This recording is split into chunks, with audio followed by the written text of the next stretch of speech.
Dicen que quien no sabe a dónde va termina en cualquier parte. Y es cierto. Tu mayor enemigo no es el fracaso ni la crítica. Es perder de vista tu camino, tu objetivo, tu propósito vital. Cuando pierdes de vista la meta, te pierdes, te traicionas, te olvidas de ti mismo.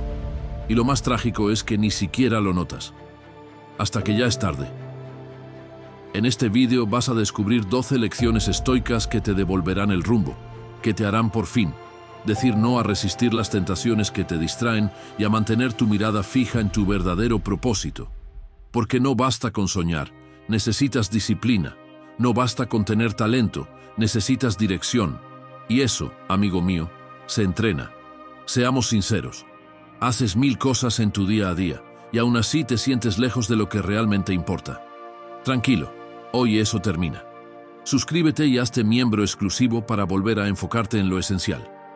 Y cuéntame en los comentarios, ¿en qué parte de tu vida perdiste el rumbo? Comenzamos. Lección número 1. Tu visión tiene que ser clara. ¿De verdad sabes qué quieres de tu vida? No lo que toca, no lo que tu familia espera, no lo que ves en redes sociales. Tú. ¿Lo tienes claro o vas improvisando sobre la marcha? Porque Marco Aurelio lo tenía claro. Si no decidía qué clase de hombre quería ser, el imperio decidiría por él. A ti te pasa igual, solo que tu imperio es tu trabajo, tus problemas y las prisas del día a día. La mayoría de la gente se pasa la vida haciendo. Hacen 1000 cosas, corren de un lado a otro, acumulan tareas, se estresan, sudan la camiseta, pero si les preguntas cuál es su visión, se quedan en blanco. Tienen metas, sí. Quieren ganar más dinero, estar bien, ser felices. Pero eso no es una visión, eso es un deseo genérico que podría tener cualquiera. Una visión clara es otra cosa. Es una imagen nítida de la vida que quieres construir, del tipo de persona que quieres ser mientras la construyes. Y sin eso estás navegando sin mapa. Epicteto lo decía de forma brutal. Si no sabes a qué puerto te diriges, ningún viento te es favorable. Puedes trabajar duro, sacrificarte, esforzarte hasta el agotamiento. Pero si no hay un destino claro, solo estás dando vueltas. Y lo peor es que ni siquiera te das cuenta, porque estar ocupado te da la ilusión de que avanzas, te sientes productivo, útil, activo. Pero la pregunta que nadie quiere hacerse es, ¿hacia dónde? A lo mejor conoces a alguien que cambia de trabajo cada año, o quizás seas tú mismo, que empieza proyectos nuevos cada 3 meses. Se entusiasma, se quema, abandona, y vuelve a empezar con otra cosa. Cada vez con la misma energía inicial, la misma esperanza de que esta vez sí será diferente. Pero nunca lo es. ¿Sabes por qué? Porque nunca se ha sentado a definir qué quiere de verdad. Persigue oportunidades, persigue impulsos, persigue lo que suena bien en ese momento, pero no persigue una visión. Piensa en tu visión como la configuración del GPS. Puedes ir muy rápido, puedes conducir como un profesional, pero si no metes el destino, solo das vueltas. Y cada vez que aceptas algo que no está alineado con lo que realmente quieres, es como recalcular la ruta una y otra vez. Al final llegas agotado a ninguna parte. La claridad no es un lujo, es una necesidad, porque tu mente se desgasta terriblemente cuando persigue objetivos vagos. La ansiedad no aparece porque tengas demasiado trabajo, aparece porque no sabes para qué estás trabajando. Los estoicos entendían esto mejor que nadie. Ellos no se despertaban pensando en lo que tenían que hacer ese día, se despertaban preguntándose, ¿qué tipo de persona quiero ser hoy? Esa era su brújula. Marco Aurelio, gobernando un imperio entero, con las presiones más brutales que puedas imaginar, se sentaba por la noche a revisar su día, y se preguntaba, ¿he actuado como la persona que quiero ser? No si había resuelto problemas, no si había cumplido tareas, si había sido coherente con su visión. ¿Cuándo fue la última vez que tú te hiciste esa pregunta? ¿Cuándo fue la última vez que miraste tu agenda, tu semana, tu vida, y te preguntaste si todo eso te acerca a la persona que quieres ser? Porque ahí está el truco. No tener visión clara también es una decisión. Es la decisión de vivir en piloto automático, de dejar que sean las circunstancias, las opiniones de otros, las urgencias del momento, las que decidan por ti. Y créeme, decidirán. Séneca era implacable con esto. Veía a gente ocupadísima, corriendo de un lado a otro, sintiéndose importantes porque no paraban ni un segundo. Y les decía, estáis perdiendo la vida persiguiendo cosas sin sentido, porque no habían decidido qué era esencial y qué no, Y cuando no decides eso, todo se vuelve igual de importante. O peor, todo se vuelve igual de irrelevante. La visión clara no es solo quiero un resultado. No es solo quiero ganar dinero, quiero una casa más grande, quiero un cuerpo definido. Esos son metas superficiales. La visión es, quiero vivir de esta manera. Quiero construir una vida en la que cada día tenga sentido, en la que mis decisiones estén alineadas con mis valores, en la que cuando me mire al espejo no tenga que inventarme excusas. Eso es una visión, y eso es lo que te da la claridad para filtrar, para decir sí a unas cosas y no a otras sin sentirte culpable. Imagina esto. Te levantas mañana y alguien te dice, no puedes hacer nada hoy salvo una cosa, una sola. ¿Tienes tan clara tu visión como para saber qué elegirías? ¿O te quedarías paralizado intentando decidir entre 1000 opciones porque ninguna te parece realmente esencial? Esa parálisis es la prueba de que no hay claridad. Y sin claridad, cada decisión es una tortura. Ahora piensa en tu última semana. Si yo viera tu agenda, amigo mío, diría que tienes una visión o que solo estás apagando fuegos. Porque una cosa es responder a las urgencias de la vida, que las hay. Otra muy distinta es vivir solo para eso. Cuando no tienes visión, todo se convierte en urgente. Todo reclama tu atención. Y tú acabas agotado, vacío, sin saber por qué te sientes tan perdido si has trabajado tanto. Marco Aurelio escribió algo que debería estar grabado en la mente de todos. La felicidad de tu vida depende de la calidad de tus pensamientos, y esto se aplica directamente a tu visión. ¿Qué pensamientos sostienen tu visión y cuáles la confunden? Si cada mañana te levantas pensando en lo que tienes que hacer para sobrevivir, para cumplir expectativas, para no decepcionar a otros, tu visión está secuestrada. Pero si te levantas pensando en cómo puedes avanzar 1 milímetro hacia la vida que quieres construir, todo cambia. No te digo que escribas una novela sobre tu visión, te digo una frase, una sola. Quiero construir una vida en la que... Y terminas con tus palabras, no con palabras bonitas, no con lo que suena inspirador. Con tu verdad. Puede ser simple, puede ser cruda, pero tiene que ser tuya. Y una vez que la tengas, úsala como filtro. Cuando alguien te proponga algo nuevo, antes de decir que sí, por inercia, pregúntate, ¿esto encaja con la vida que quiero construir o solo llena un hueco? Y por la noche, antes de dormirte, hazte la misma pregunta que Marco Aurelio. ¿Hoy he avanzado 1 milímetro hacia mi visión o he vivido para los problemas de otros? No se trata de ser egoísta, se trata de ser honesto, porque si no gobiernas tu vida con una visión clara, alguien más lo hará, y no será con tu mejor interés en mente. No necesitas tener todos los detalles del camino. Eso es imposible, y es una trampa que mucha gente usa para no empezar, pero sí necesitas una imagen honesta del destino. Sin eso, siempre serás un pasajero en la vida de otros. Tu visión no se adivina, se define. Y una vez que tienes esa visión un poco más clara, viene el siguiente paso. Asegurarte de que ese camino es verdaderamente tuyo, y no un disfraz de tus miedos. Segunda lección. Antes de avanzar, confirma tu camino. Imagina que llevas años preparándote para una oposición, una carrera, un negocio, años. Has sacrificado tiempo, relaciones, sueño. Has renunciado a 1000 cosas porque ese objetivo era lo importante. Y un día te das cuenta de que nunca quisiste eso a fondo, que solo te daba seguridad o quedaba bien delante de otros, que era el camino que tocaba, no el camino que elegiste. A Epicteto le habría dado un ataque ver cómo nos encadenamos a objetivos que nunca cuestionamos. Él era pesadísimo con esto, examinar las impresiones antes de darles poder. Porque muchas veces aceptamos ideas, metas, sueños, sin contrastarlos. Los dejamos entrar en nuestra cabeza y de repente ya son nuestros. Pero no lo son.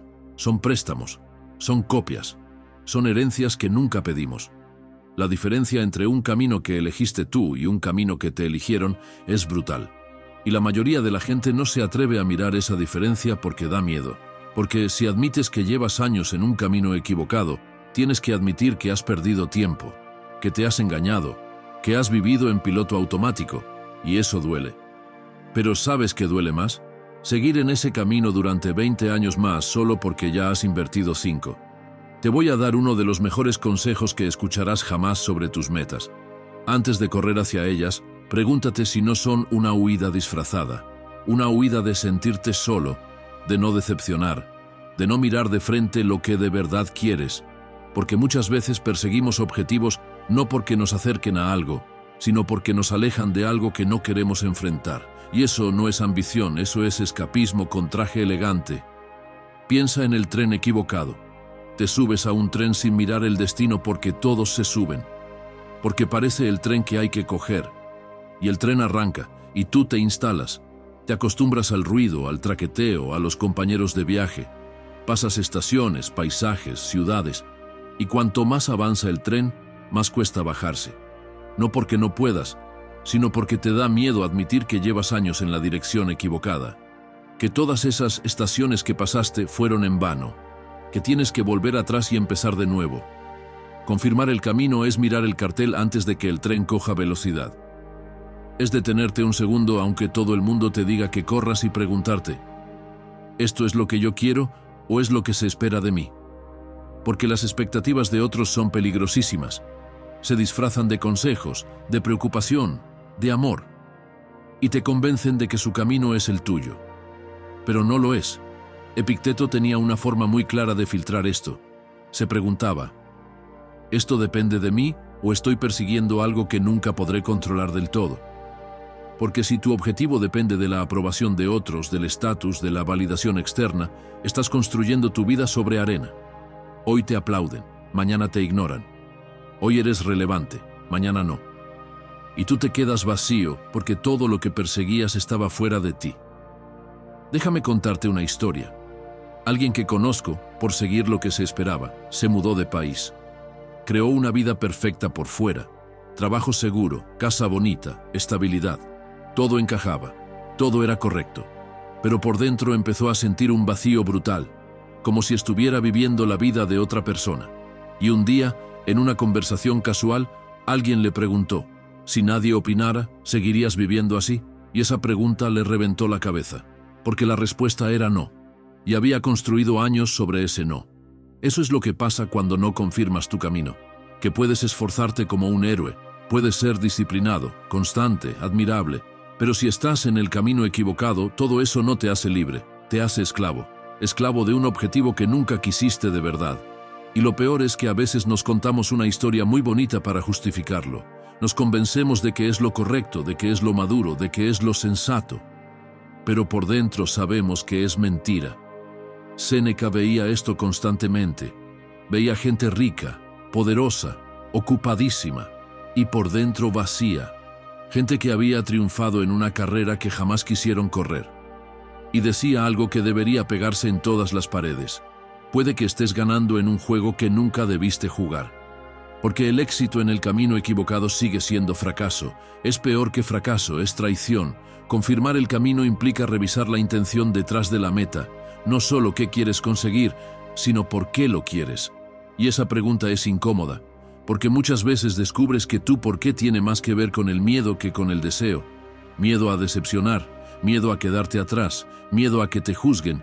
Y el miedo es un pésimo arquitecto de vidas.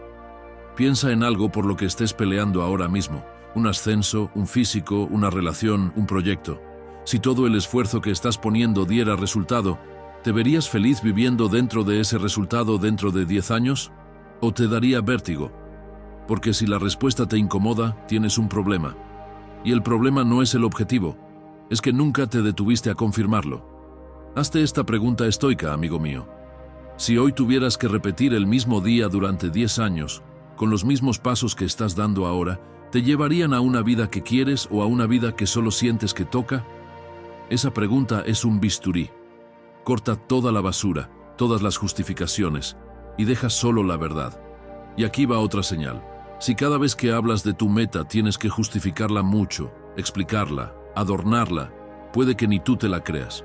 Una buena señal es que cuando piensas en ese camino, por dentro sientes una mezcla de respeto y alivio.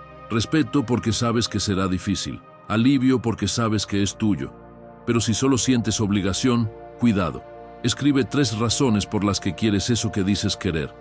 Y al lado, escribe cuántas de esas razones tienen que ver con los demás. ¿Qué pensarán, qué dirán, qué esperan? Si la mayoría está en esa columna, tu camino no es tuyo, es un camino prestado. Y los caminos prestados te llevan a vidas prestadas.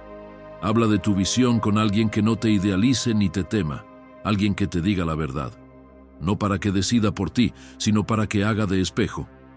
A veces otro ve contradicciones que tú no quieres mirar. Ve los agujeros en tu historia. Y eso no es cruel, es necesario, porque mejor enfrentarlo ahora que dentro de 10 años cuando ya no puedas recuperar el tiempo. Marco Aurelio revisaba cada día si lo que estaba haciendo era digno del hombre que quería ser. Tú no gobiernas un imperio, pero sí gobiernas tu vida. ¿Estás aprobando tus propias decisiones o solo sobreviviendo a ellas? Porque sobrevivir no es suficiente.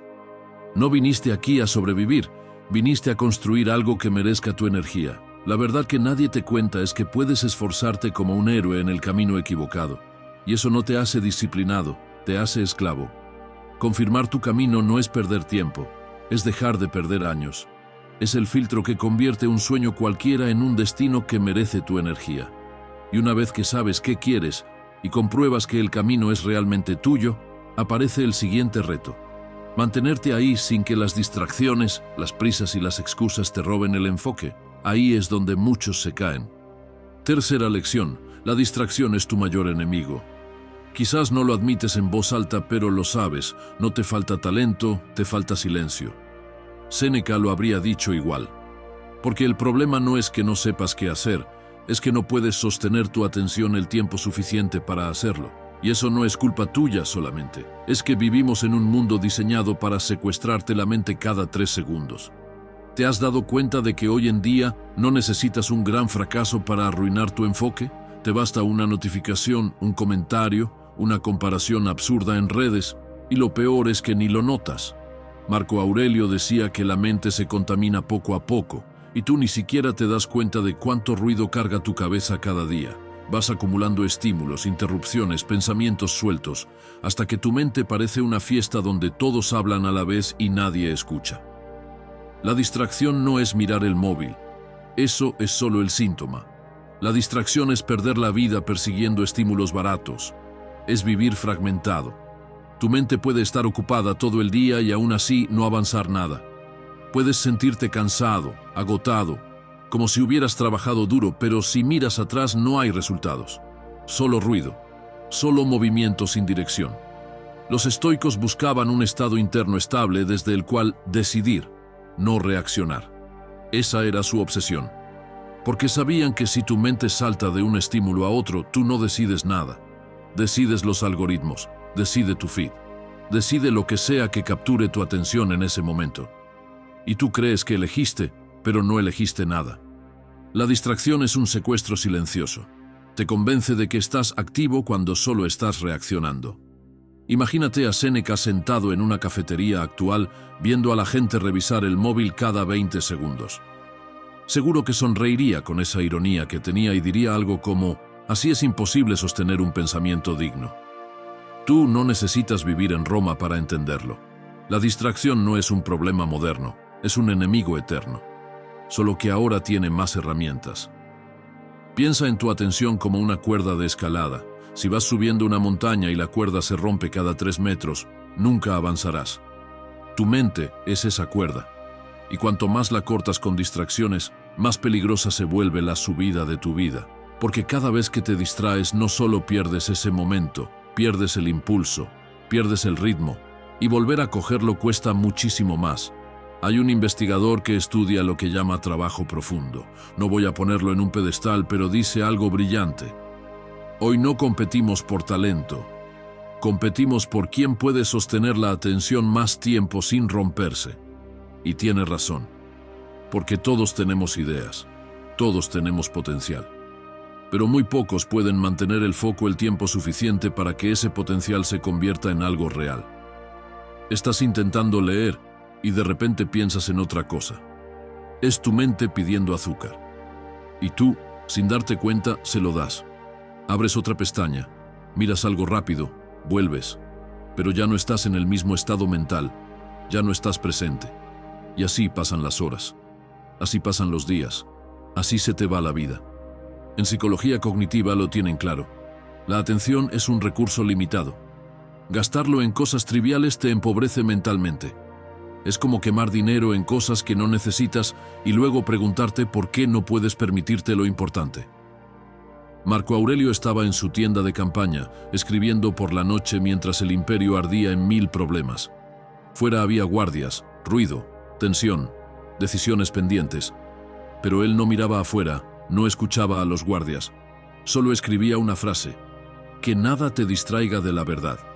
Eso es disciplina mental. Porque si alguien podría estar distraído, era él.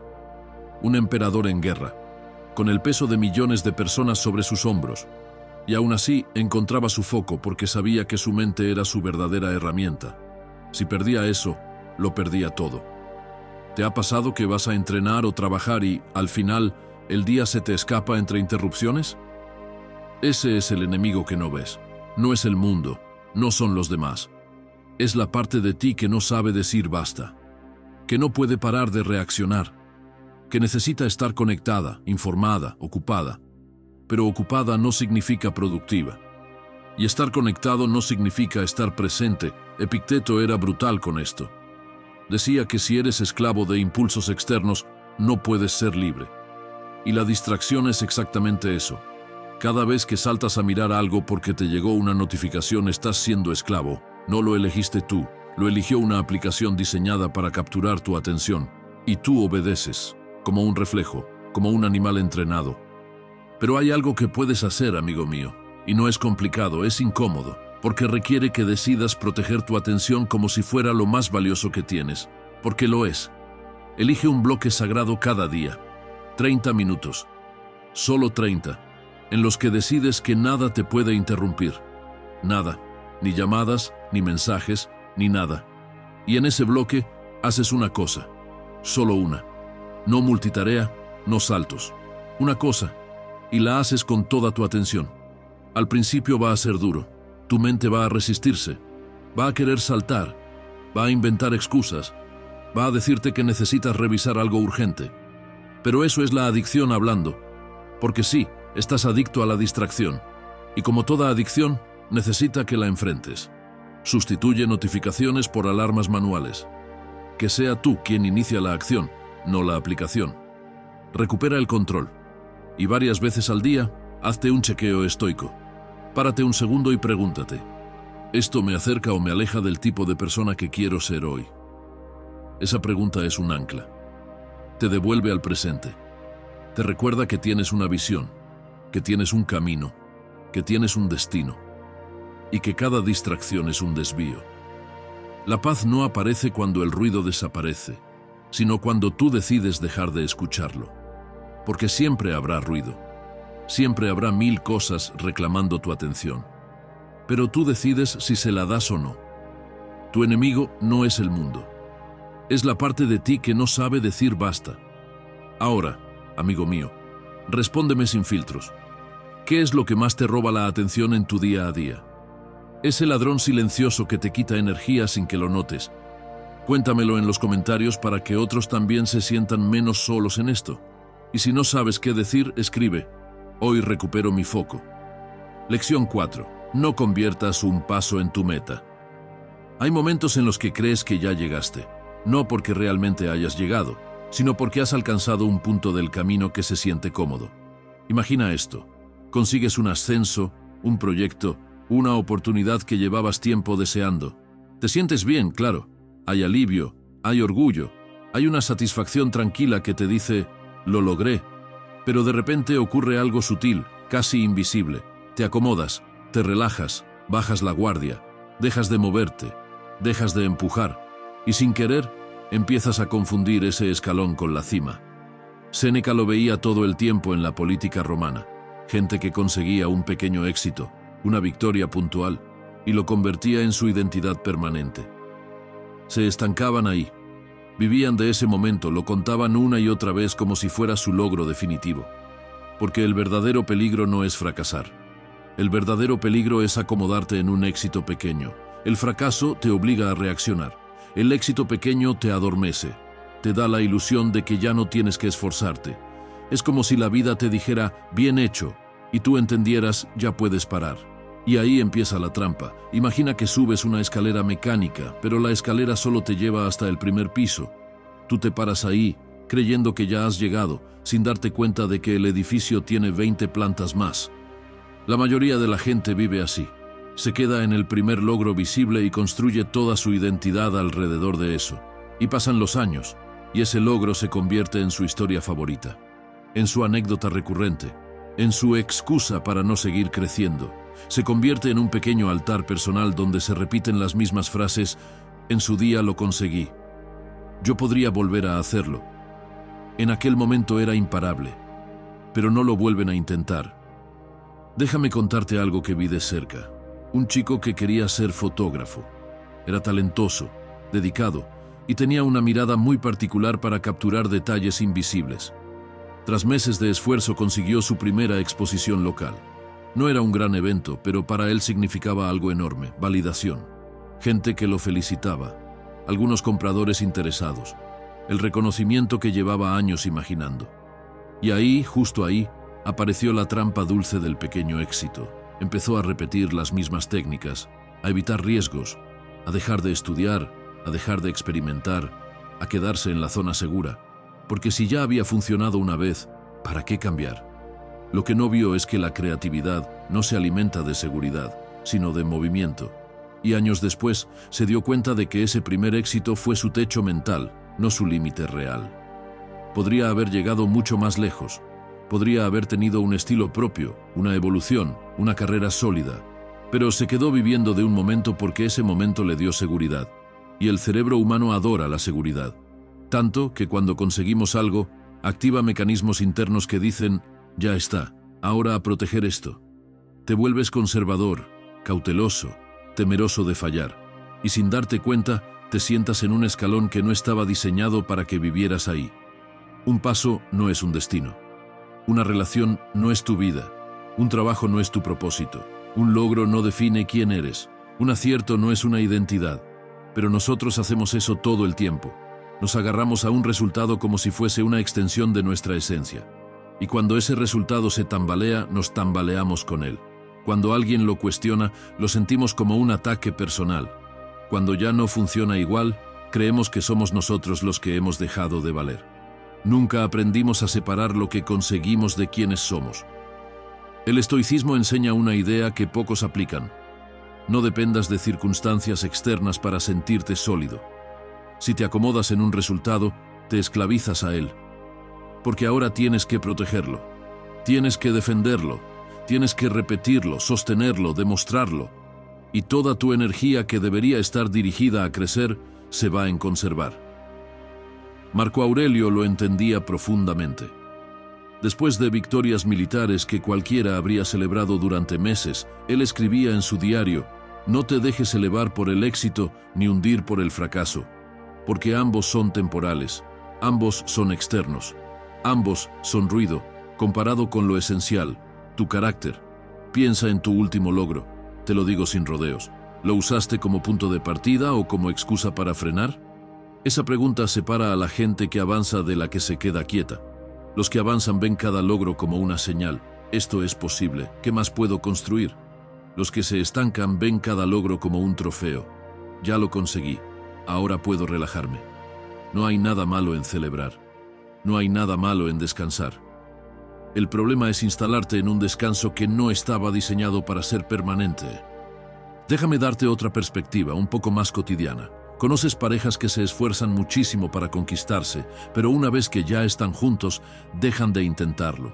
La relación pierde vida, pierde brillo, pierde presencia, porque se enamoran del primer logro, estar juntos, y olvidan que las relaciones no sobreviven gracias a un logro inicial, sino gracias a un movimiento continuo. Algo parecido pasa en el trabajo. Personas talentosas que consiguen un empleo estable y se quedan ahí durante 20 años haciendo lo mismo. No porque sea su propósito, sino porque es seguro. Y la seguridad, que al principio se siente como un regalo, termina convirtiéndose en una prisión silenciosa. Recuerdo el caso de una mujer que montó un pequeño negocio. Al principio estaba llena de ideas, energía, ilusión, y sorprendentemente le fue bien muy rápido. Tan rápido que, sin darse cuenta, dejó de aprender, dejó de mejorar, dejó de prestar atención a los cambios del mercado, porque su éxito inicial le dio una sensación falsa de invencibilidad. Y el negocio cayó. No porque fuera mala emprendedora, sino porque dejó de moverse. La vida sigue avanzando aunque tú te pares. Y si confundes un buen momento con un destino conquistado, el mundo te pasa por encima. Cada logro es un escalón, no un lugar donde sentarse para siempre. Y aquí hay un detalle que casi nadie considera. Sentarse se siente bien, se siente merecido. Después de tanto esfuerzo te dices, por fin puedo descansar. Y claro que puedes descansar, necesitas descansar, pero descansar no es renunciar al movimiento. Descansar es recuperar energía para seguir subiendo, no para instalarte en un piso intermedio y convencerte de que es la cima. Déjame darte otra imagen. Cuando una persona alcanza un objetivo muy importante para ella, una oposición, una certificación, un premio, un reconocimiento profesional, suele experimentar algo llamado síndrome del logro único. Un fenómeno psicológico en el que el cerebro, por miedo a no poder replicar ese resultado, empieza a evitar nuevos desafíos, porque teme perder lo conseguido. Y paradójicamente, esa evitación es lo que termina destruyendo el potencial real de esa persona. Caroline Miller, una investigadora de la psicología del logro, descubrió que la mayoría de las personas que se estancan después de un éxito lo hacen no por falta de capacidades, sino por exceso de apego a ese éxito. Lo idolatran, lo protegen, lo convierten en su referencia constante. Y la vida no está diseñada para honrar nuestras referencias, está diseñada para exigir nuevas versiones de nosotros. Piensa en esto, si mañana te regalaran algo que has deseado durante años, ¿tendrías un plan para después? ¿O te quedarías viviendo de esa ilusión? Porque ahí se ve la diferencia entre quien avanza y quien se queda. Los que avanzan saben que cada meta es una puerta. Los que se estancan creen que cada meta es una pared final, un hasta aquí. Séneca hablaba del peligro de la complacencia, incluso entre los más poderosos de Roma. Decía que la vida no te premia por haber llegado una vez, te premia por seguir moviéndote. El movimiento es vida. La quietud prolongada es deterioro, y aunque suene duro, la vida no tiene interés en que te quedes en un punto del camino solo porque te sientes cómodo ahí. Cada vez que consigas algo, pregúntate, ¿qué me está mostrando esto sobre mi potencial y cuál es el siguiente paso? No desde la ambición enferma de nunca sentirte suficiente, sino desde la curiosidad honesta de saber hasta dónde puedes llegar si no te detienes. La vida no se trata de acumular logros como trofeos, sino de ver qué versión de ti puedes construir. Haz un hábito. Cada vez que alcances algo, pequeño o grande, pregúntate inmediatamente, ¿y ahora qué? ¿Qué puerta abrió esto? ¿Qué puedo explorar a partir de aquí? Esa pregunta te mantiene despierto, te mantiene ligero, te mantiene creativo. Te recuerda que no viniste al mundo para repetir la misma escena en bucle. Epicteto lo decía sin rodeos, lo esencial no es lo que consigues, es el carácter que desarrollas mientras lo consigues, porque el resultado puedes perderlo, el carácter no. Y si construyes tu identidad sobre resultados, eres frágil. Si la construyes sobre principios, sobre crecimiento, sobre movimiento, eres inquebrantable. A veces tu peor enemigo no es la derrota, es la pequeña victoria que te adormece, que te hace creer que ya no necesitas esforzarte más. Pero la vida no funciona así. No hay un momento en el que ya está todo hecho. Hay pausas, sí. Hay momentos de descanso, sí. Hay celebraciones necesarias, por supuesto. Pero no hay finales mientras sigas vivo. Siempre hay una siguiente versión de ti que no conoces. Siempre hay un siguiente nivel de conciencia, de habilidad, de madurez, de propósito. Así que no conviertas un buen momento en una jaula, úsalo como un trampolín, como un impulso, como una pista de que vas bien. Porque cada paso que das no es el destino, es solo eso, un paso. Y el camino sigue, siempre sigue. Y tú puedes seguir con él, siempre. Lección 5. Lo que hoy duele, mañana te mueve. ¿Cuántas veces te ha pasado que algo te revienta por dentro y justo ahí encuentras la fuerza para moverte? Probablemente más de las que recuerdas. Puede haber sido una conversación que te dejó temblando, una crítica que no esperabas, un silencio que pesó demasiado, o una situación que ya no podías sostener. Y justo ahí, en el punto más incómodo, descubriste una energía que no sabías que tenías. No es casualidad. Séneca solía decir que a veces la vida te empuja porque no quisiste caminar. Y si lo piensas bien, tiene sentido. Muchas de las decisiones que tomaste en serio no nacieron de la calma, sino del cansancio, del límite, del dolor. Ese dolor no fue tu enemigo, fue tu alarma. Una alarma que llevaba tiempo sonando bajito, en segundo plano, mientras tú hacías esfuerzos ridículos por no escucharla. Sabías que ese lugar ya no era para ti, aunque lo justificabas. Sabías que estabas traicionando tu tiempo, tu energía, tu vida, aunque te decías que no era para tanto. Sabías que estabas disminuyendo tu luz para encajar en espacios que no estaban hechos para ti. Pero aún así, te quedabas. Y te quedabas hasta que el dolor llegó con tanta fuerza que ya no pudiste ignorarlo. Y no, eso no es casualidad. El dolor casi nunca lo es. Y sé que no es fácil admitirlo. Sé que duele reconocer que has aguantado demasiado. Pero esa es precisamente la función del dolor, mostrarte que te estás alejando de tu camino. El dolor, bien leído, es una señal honesta, una brújula exacta.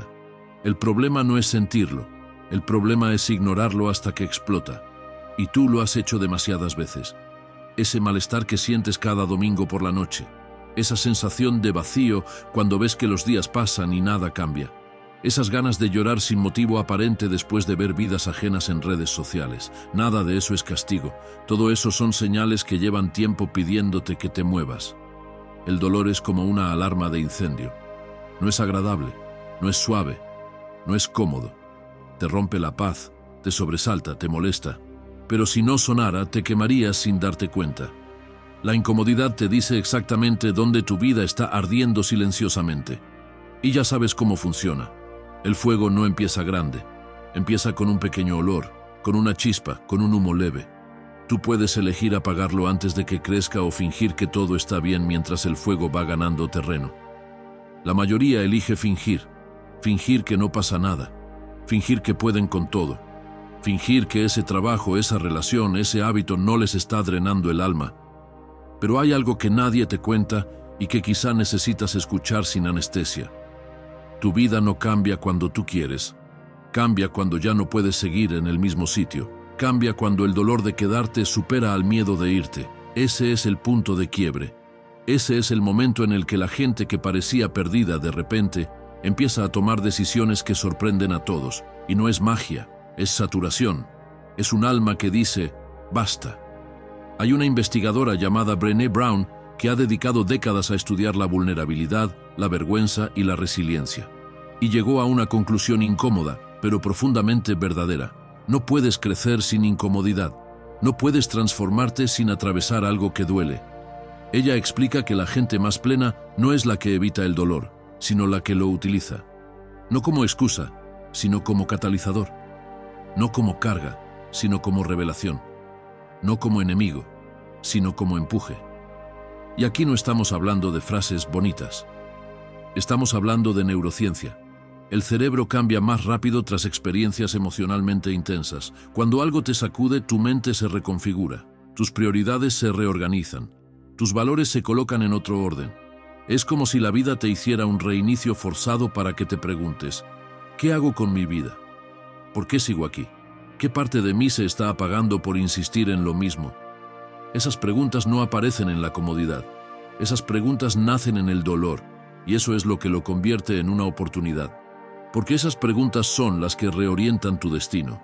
Son las que te sacan del piloto automático y te obligan a mirar de frente lo que realmente quieres, lo que realmente eres, lo que realmente estás dispuesto a permitir o a soltar, sin máscaras, sin excusas, sin anestesia.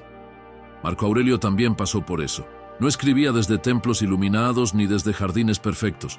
Escribía desde el cansancio real, desde las noches frías en el campamento militar, con dolores físicos, conflictos políticos y un imperio entero que no dejaba de exigirle, y aún así tuvo la claridad de escribir. El obstáculo es el camino. Lo escribió porque sabía que no siempre podemos cambiar lo que duele, pero sí podemos convertirlo en dirección. Para él, cada dificultad era un entrenamiento interno, una especie de recordatorio de quién estaba eligiendo ser, incluso en la incomodidad. Epicteto lo vivió de otra manera. Él cojeaba toda su vida por una lesión brutal. Podría haberse convertido en un hombre amargado, resentido con todo el mundo. Pero eligió otra cosa, convertir su mayor limitación en sabiduría. Enseñaba desde la cicatriz, no desde la teoría. y eso le daba una autoridad que nadie podía cuestionar, porque él sabía que el dolor no tiene por qué destruirte. Puede reconstruirte, puede convertirse en tu voz, en tu fuerza, en tu forma de impactar a otros. Así que déjame preguntarte algo, no con juicio, sino con honestidad. ¿Qué estás haciendo tú con tu dolor? ¿Lo estás utilizando como argumento para no avanzar o como impulso para atreverte por fin? Porque ambas opciones están ahí. Puedes seguir contándote que tienes mala suerte, que la vida es injusta, que las situaciones no fueron las ideales. Y quizás sea cierto, pero también es cierto que repetir esa historia una y otra vez no cambia nada. O puedes empezar a preguntarte qué te está pidiendo realmente ese dolor. ¿Qué parte de tu vida estás sosteniendo por miedo, por apego o por costumbre y no por convicción? Cada vez que algo te duela, pregúntale qué quiere de ti. No para quedarte atrapado en la emoción, sino para darle dirección. Porque el dolor sin dirección te destruye. El dolor con dirección te transforma. Ahí está toda la diferencia. Cuando lo usas, lo conviertes en un maestro que te guía hacia decisiones que antes no te atrevías a tomar. Y no porque de repente seas valiente, sino porque ya no puedes seguir viviendo igual. Los estoicos lo explicaban de forma muy simple. Mejor avanzar un paso que lamentarse 100. Así de sencillo. Un paso, uno solo. No necesitas una solución completa. No necesitas tener claridad total. Solo necesitas hacer algo que antes no te atreviste a hacer. Un movimiento pequeño, pero honesto. Llamar a alguien. Cambiar un hábito. Decir una verdad. Escribir un plan. Abrir una puerta. Cerrar otra. Algo. Y aquí va una práctica poderosa. Anota qué te duele y qué te pide ese dolor. Ponlo en palabras. La claridad es la mitad del camino. El dolor siempre te está señalando algo que necesita ser cambiado, soltado o reconstruido. Ignorarlo solo lo hace volver más fuerte. Es como si la vida repitiera el examen hasta que lo apruebas. Piensa en alguien que conoces, o quizás seas tú, que perdió un trabajo que odiaba. En ese momento se sintió vacío, asustado, como si el mundo se hubiera caído encima. Pero años después mira atrás y reconoce que ese fue el punto de partida de su verdadera vida. Que ese despido fue la oportunidad que jamás habría elegido, pero que necesitaba. Porque fue el dolor el que rompió la jaula que llevaba años soportando. El destino a veces llega disfrazado de ruptura, de fracaso, de final inesperado, y tú lo interpretas como pérdida, porque en ese momento lo es. Pero lo que no ves es que estabas sosteniendo una estructura que ya estaba podrida, que tu vida se estaba encogiendo en silencio, y que el dolor vino a mostrarte eso. No para castigarte, sino para liberarte. Brené Brown lo vio una y otra vez en sus investigaciones. Las personas que más crecen no son las que nunca sienten dolor. Son las que se atreven a mirarlo de frente, a entrar en él, a preguntarse qué hay detrás.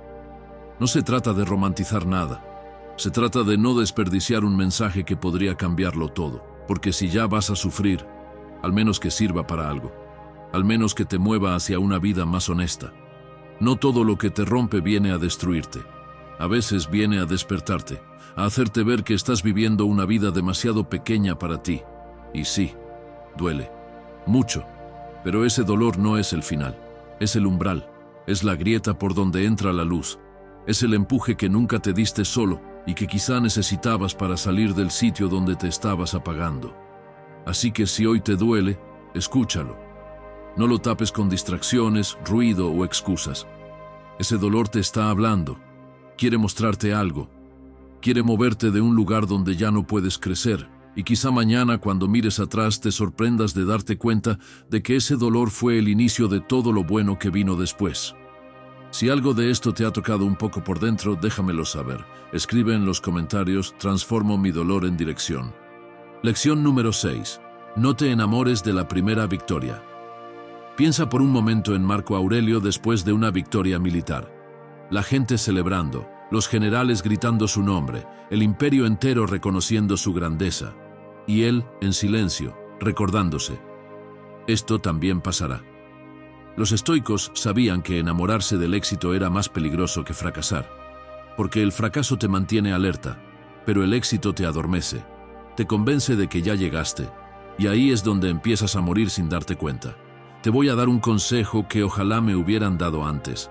La primera victoria no es un final bonito, es una trampa amable, porque llega en el momento justo, después de tanto esfuerzo, tanto sacrificio, tanta duda, y cuando finalmente consigues algo, tu cerebro dice, perfecto, ya está, ahora podemos relajarnos, y te relajas, y ese relajamiento se convierte en complacencia, y la complacencia se convierte en estancamiento, y de repente llevas años viviendo de esa primera victoria como si fuera tu identidad. La primera victoria es como el aperitivo antes de una comida grande. El problema es cuando te llenas con eso y pierdes el hambre. Porque las primeras victorias validan pero no completan tu camino. Te dicen que vas por buen camino, que tienes potencial, que eres capaz, pero no son el destino. Son señales. Y confundir una señal con un destino es el error más común que comete la gente con talento. Hace unos años conocí a un chico que se sacó su primer libro. Vendió 2000 copias el primer mes. Para un desconocido, eso es brutal. Y se emocionó. Se llenó de elogios, de comentarios positivos, de validación. ¿Y sabes qué pasó después? Nada. Se enamoró tanto de esa pequeña victoria que dejó de escribir. Su éxito fue su techo, porque había conseguido lo que quería, sentirse validado. Y una vez que tuvo eso, perdió el hambre. Perdió la necesidad de seguir empujando. Y su primera victoria se convirtió en su última historia. El mayor enemigo tras un éxito es la complacencia. Y la complacencia es silenciosa.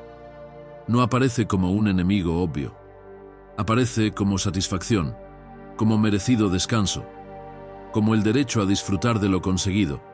Y todo eso es válido. Pero hay una línea muy fina entre disfrutar una victoria y quedarte viviendo en ella. Entre celebrar un logro y convertirlo en tu única narrativa. Nadia era programadora autodidacta. Consigue su primer cliente grande. Se emociona, celebra, cuenta la historia 1000 veces, pero deja de estudiar nuevas tecnologías, deja de actualizarse, porque siente que ya demostró lo que tenía que demostrar. Un año después está desactualizada.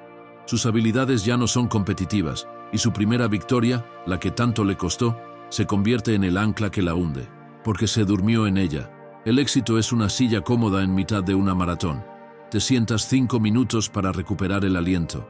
Y está bien. Pero a veces esos 5 minutos se convierten en media hora, y luego en 1 hora. Y de repente ya no te levantas. Te acostumbras a la comodidad, y la maratón sigue sin ti. Ese es el peligro de la primera victoria, que te seduce. Te hace creer que puedes parar, que puedes bajar la guardia, que ya hiciste suficiente. Pero los estoicos no funcionaban así. Ellos sabían que el trabajo interior continúa incluso en la cima, que el éxito no es identidad, es información. Te dice que eres capaz, pero no quién eres. Y si construyes tu identidad sobre un logro, te vuelves frágil, porque los logros son temporales. Se pueden perder, se pueden superar, se pueden olvidar. Pero el carácter que construyes mientras persigues esos logros, ese sí es tuyo. Séneca veía esto constantemente en Roma. Gente que, tras obtener un pequeño logro, se volcaba en presumirlo en lugar de mejorarlo. Y les decía algo brutal: la gloria es un exceso de luz que ciega. Porque cuando te deslumbras con tu propio éxito, dejas de ver el camino, dejas de ver los errores, dejas de ver las oportunidades de crecer. Solo ves lo que ya conseguiste, y ahí te quedas. El cerebro ama la sensación de logro y tiende a frenarse después. Es un efecto conocido en psicología. Después de una recompensa, la motivación cae. Tu cerebro dice: misión cumplida, ahora a disfrutar. Y eso está bien para descansar un momento. Pero si usas la recompensa como final y no como señal, pierdes el impulso. En cambio, si la usas como evidencia de lo que eres capaz y te preguntas qué más puedes hacer, el impulso se multiplica. Yasuo Kuniyoshi era un pintor que rechazó repetirse a sí mismo, aunque una serie de cuadros le dio fama. Cada vez que tenía éxito con un estilo, lo rompía. Empezaba de cero, porque entendía algo fundamental. El éxito es una jaula elegante. Te encierra en lo que funcionó, te obliga a repetirte, y si no tienes cuidado, pasas el resto de tu vida siendo una fotocopia de tu mejor momento. Recuerda la última vez que lograste algo que te hacía ilusión. ¿Qué pasó justo después? ¿Seguiste empujando o frenaste sin darte cuenta? Porque esa respuesta te dice todo sobre cómo manejas el éxito. Si frenaste, no eres el único. Casi todos lo hacemos. pero reconocerlo es el primer paso para cambiarlo. Cada vez que consigas algo, pregúntate, ¿qué me está diciendo este resultado sobre mi potencial? ¿Y cuál es el siguiente paso lógico? No desde la ambición tóxica que nunca está satisfecha, desde la curiosidad honesta de saber qué más eres capaz de construir. Porque la vida no se trata de acumular victorias, se trata de descubrir versiones de ti que ni siquiera sabías que existían. Trata la primera victoria como un recordatorio, no como un premio. Un recordatorio de que eres capaz, de que el esfuerzo funciona, de que el camino que elegiste tiene sentido. Pero no te quedes ahí. No conviertas ese momento en tu techo. Úsalo como suelo del siguiente nivel. Antes de dormir, pregúntate, ¿qué he hecho hoy que tendría sentido repetir incluso si nadie lo viera? Esa pregunta es estoica en su esencia, porque te saca del juego de la validación externa y te lleva al trabajo real, al crecimiento que importa, al esfuerzo que construye carácter, no solo resultados. No dependas de elogios, amigo mío. No te creas especial por un acierto, porque en el momento en que tu identidad depende de lo que conseguiste, te vuelves esclavo de mantenerlo. Y tu energía, que debería estar en crecer, está en proteger, en defender, en justificar. Y eso no es vida, es supervivencia. No conviertas tu primer logro en tu última historia, porque si dentro de 10 años sigues contando lo mismo, significa que te detuviste, que dejaste de construir, que tu vida se congeló en ese momento y nunca volvió a moverse. Y eso no es un éxito, es una tragedia silenciosa. El éxito más peligroso es el que te detiene, el que te hace sentir que ya está todo hecho, el que te convence de que puedes vivir de rentas. Pero no puedes, nadie puede, porque la vida sigue moviéndose. Y si tú no te mueves con ella, te quedas atrás, no de golpe, poco a poco, tan lento que ni lo notas, hasta que un día te das cuenta de que el mundo avanzó y tú seguías celebrando una victoria de hace años. Usa cada victoria como combustible, no como destino, como impulso, no como final, porque lo que conseguiste una vez es la prueba de que puedes conseguir más. Y ese más no es ambición vacía, es el reconocimiento honesto de que viniste aquí a crecer, a ver hasta dónde llegas, a construir una vida que no se detiene en la primera estación. Séptima lección: saber cerrar etapas también es éxito. Hay algo que no quieres admitir. Sigues en lugares donde ya no perteneces, y lo sabes, pero te quedas por miedo, por costumbre o por nostalgia. Los estoicos veían esto como un autoengaño, aferrarse a la versión antigua de uno mismo. Y ese engaño tiene un precio brutal, porque cada día que pasas sosteniendo algo que ya murió, estás gastando energía que podrías usar para construir lo que sigue. Tú lo notas. Cuando un trabajo ya no te reta, cuando una amistad ya no te hace bien, cuando un proyecto ya no se alinea con la persona que eres hoy. Lo sabes, pero finges que no. Te inventas excusas. Dices que es estable, que es cómodo, que ya has invertido demasiado tiempo. Pero todas esas razones son las mismas. Son formas elegantes de decir, tengo miedo de soltar. Piensa en las habitaciones mentales. Cada etapa de tu vida es como una habitación. A veces la habitación se queda pequeña, ya no cabes ahí. Tus ideas chocan con las paredes, tus proyectos no tienen espacio, tu versión actual se siente encerrada. Pero sigues ahí porque la conoces, porque sabes dónde está cada cosa, porque salir significa enfrentarte a lo desconocido. Y eso da vértigo. Pero cerrar una etapa no es quemar la casa, es abrir otra puerta, es reconocer que hubo un tiempo en el que esa habitación era perfecta para ti, te protegió, te enseñó, te dio lo que necesitabas, pero ya no. Y seguir ahí no es lealtad, es resistencia al cambio. Marco Aurelio lo repetía constantemente, la vida avanza, pero nosotros insistimos en quedarnos quietos, y esa quietud nos pudre por dentro. En la antigua Roma había una leyenda sobre un mercader que cargaba con todas las mercancías que había vendido alguna vez.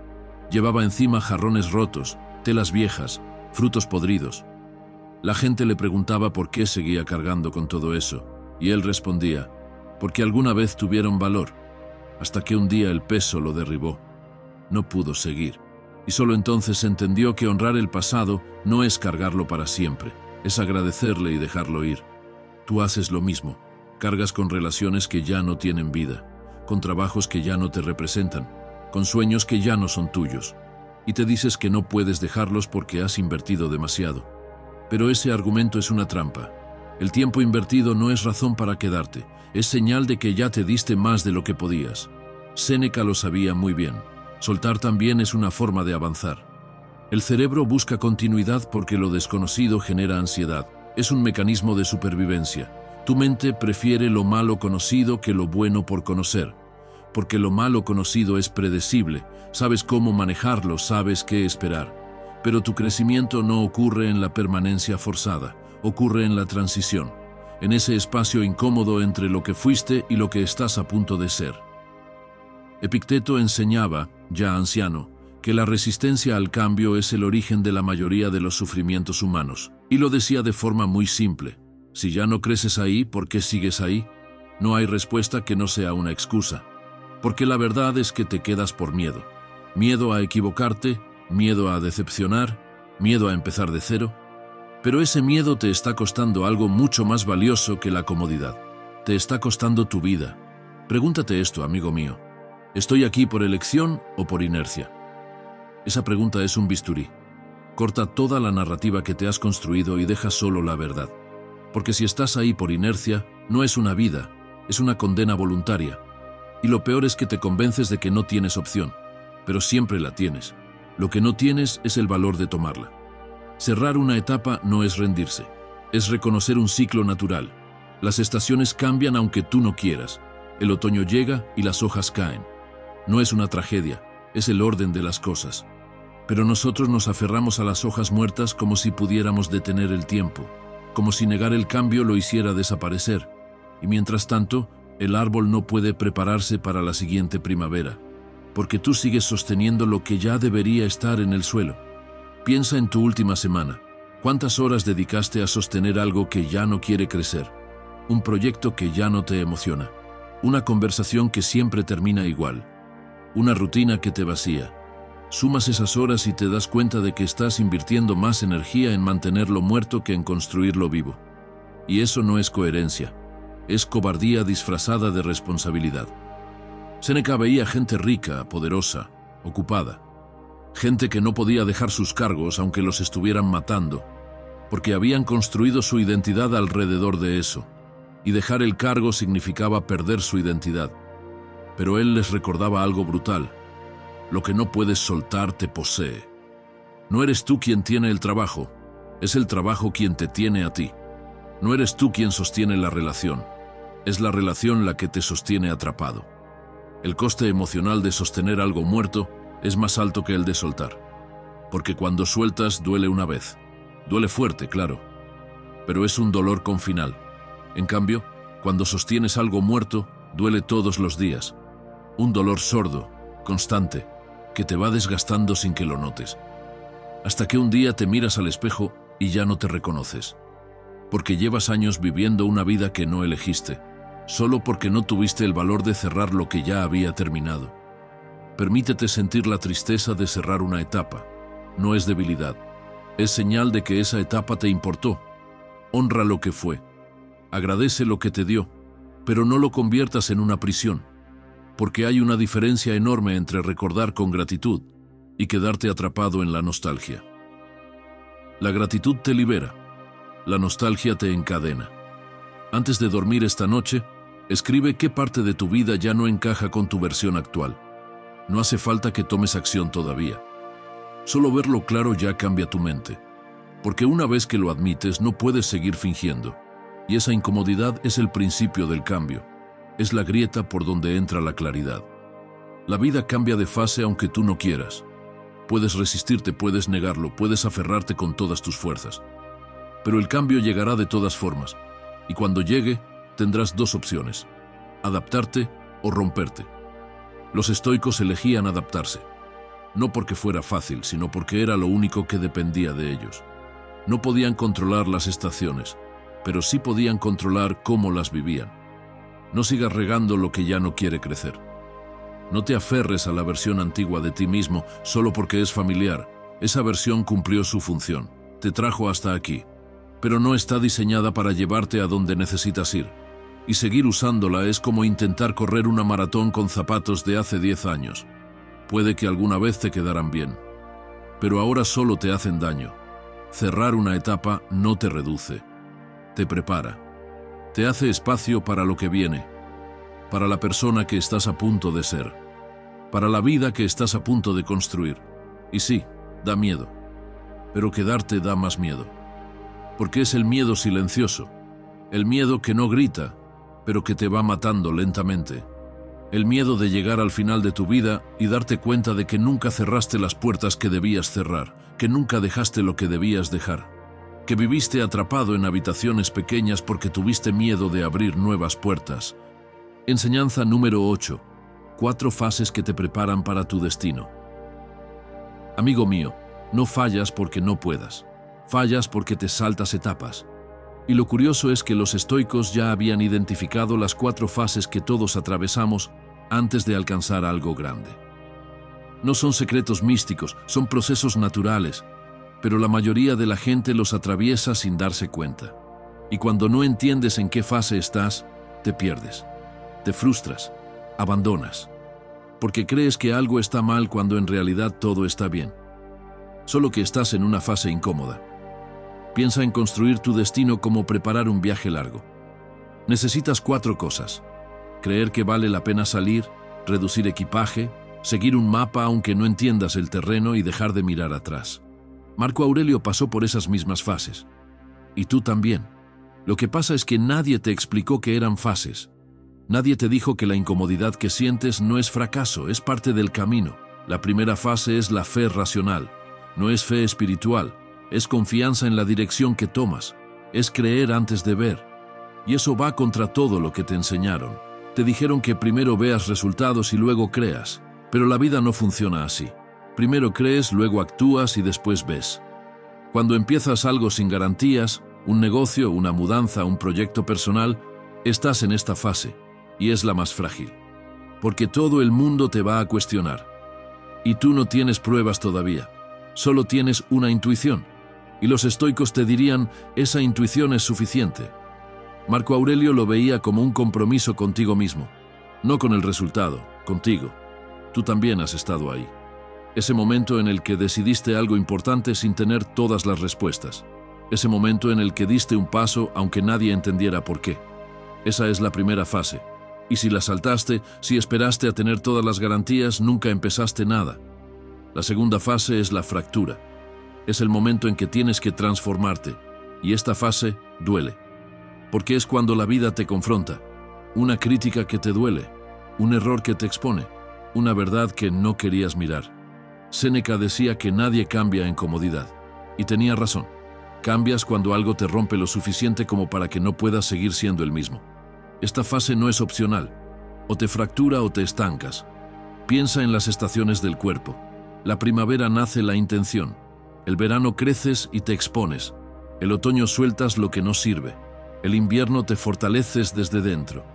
La fractura es el otoño, es cuando tienes que soltar hojas. Y duele porque esas hojas eran parte de ti. Pero si no las sueltas, el árbol no puede prepararse para el invierno. La tercera fase es el proceso. Seguir aunque no entiendas. Esta es la fase más larga y la más frustrante, porque haces cosas que parecen no tener sentido inmediato. Psicológicamente, es la fase del progreso invisible. Estás creciendo, pero no lo ves.